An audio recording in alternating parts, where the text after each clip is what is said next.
عافاك سمعي قصتي وما تجاهلي الميساج ديالي. انا كنعاني من النحافه الشديده.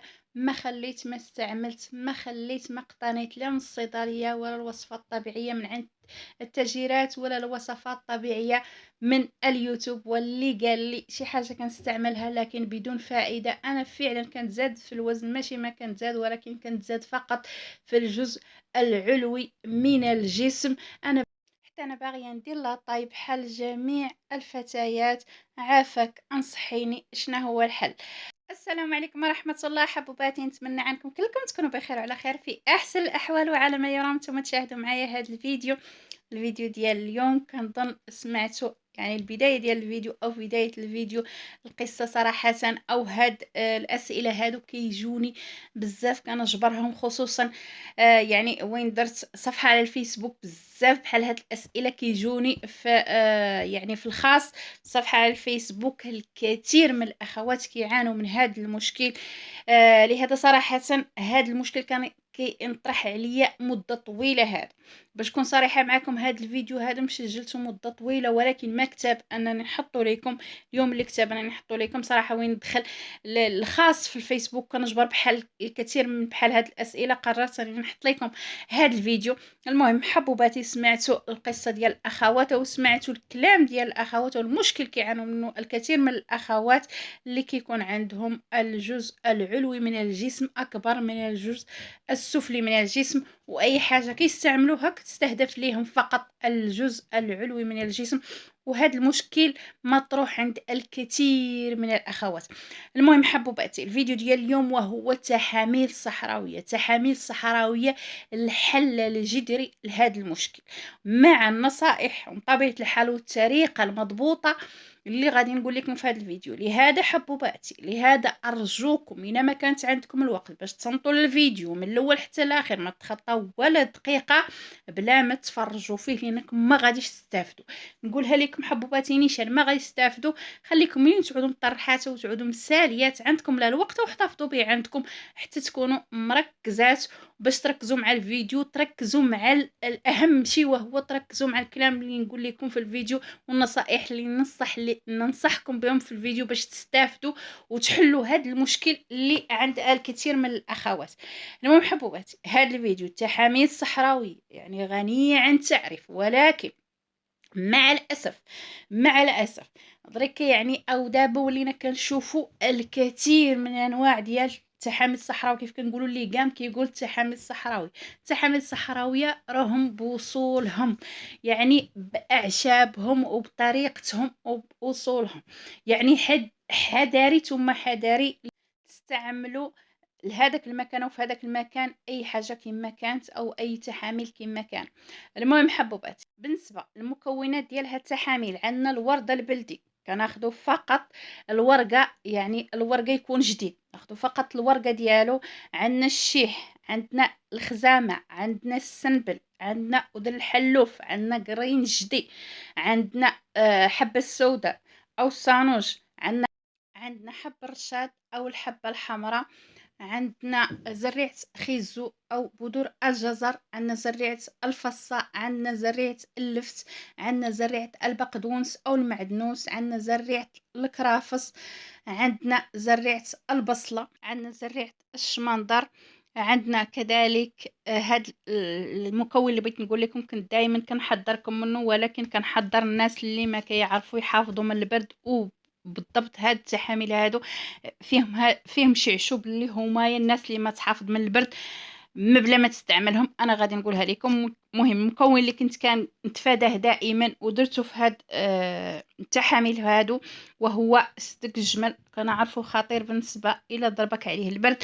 المهم حبوباتي انا نقول لكم من بعد بالنسبه للناس اللي ما يحافظوا من البرد المكونات اللي ما يستعملوا في هاد التحامل هاد. قلت لكم عندنا صدق الجمل، عندنا القليل من كمون الرق، عندنا ازوكني او الزعتر. صراحه كاينين بزاف ديال المكونات. مع الاسف انايا يعني حتى صوبت هاد التحاميل وغربلتهم، يعني قليت المسائل وغربلتهم. ياك تفكرت قلت ضروري انني نصورهم معاكم مادام الاخوات كيطلبوهم ليا بزاف وعندهم هذا المشكل هذا اللي تكلمت عليه عفوا في البدايه ديال الفيديو. لهذا فقط بقاو المكونات قليله هما اللي ما قلت لكم. المهم حبوباتي، المكونات اللي ما قلت لكم وما غاديش نقولها لكم علاه، لان الاخوات اللي بغاو يصاوبوا هذه التحاميل في المنازل ديالهم، في البيوت ديالهم، ما غادي يقتنوهم عند حتى شي واحد، ما غاديش يتاجروا فيهم، استعملوا هاد فقط، هاد المكونات اللي قلت لكم، هاد المكونات فقط اللي قلت لكم. وغادي نقول لكم النصائح باش تفاداو اي مشكل تعرضوا له بخصوص البرد، باش ما يضربكم البرد على هاد التحامل. ولكن كاينين عشوب تفاديت اني نصورهم، ماشي زعما على شي حاجه، ولكن تفاديت اني نصورهم باش ما تجي اي وحده تصاوبهم وما تعرف تصاوبهم بالطريقه الصحيحه، وما تعرف يعني بحالاش تحافظ فعلا عليهم ويصدقوا مرضينها. وانا هذا الشيء ما بغيتو يجي حاجه بغات تمرضكم، ما عندي ما ندير بها.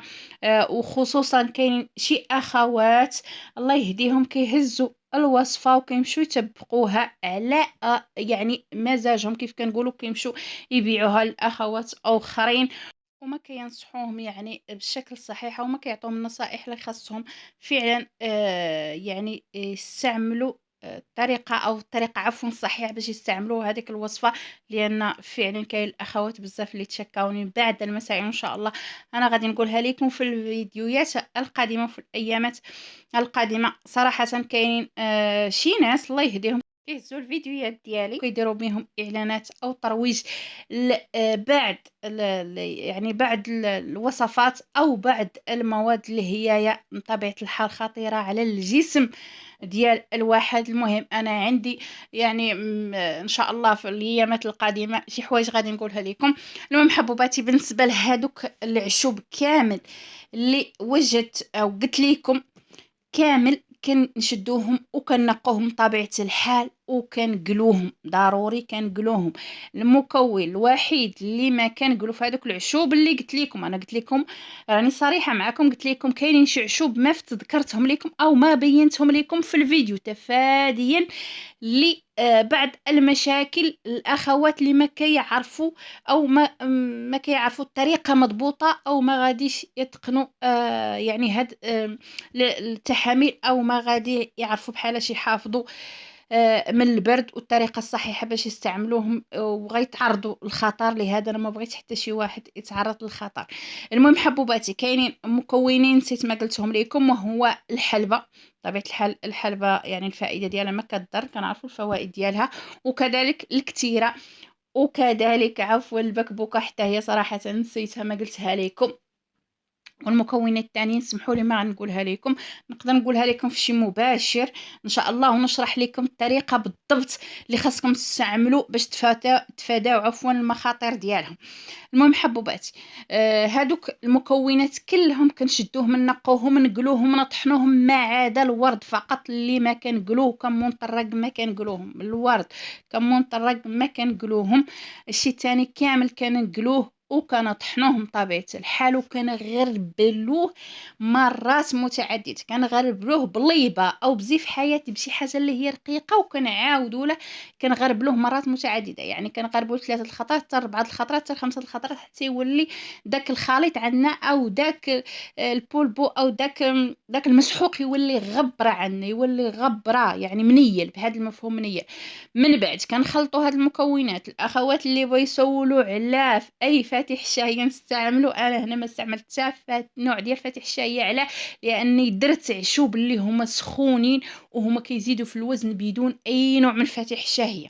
نتوما بغيتو ديروا فاتح الشهيه انا ما ننصحكم، ولكن نتوما حرين.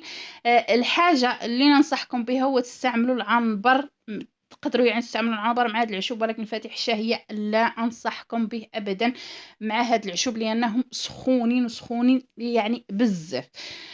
المهم حبوباتي، هذا الفيديو ما غيقدني لانه غيجي طويل، انتظروا ان شاء الله الجزء الثاني وكمالة الفيديو، فيديو ثاني ان شاء الله، لان هذا الفيديو اكيد غيجيكم طويل، وانا ما بغيت نطول عليكم باش تستافدوا، باش ما تقولوا ديروا عذر تقولوا الفيديو طويل، ما عندي الوقت.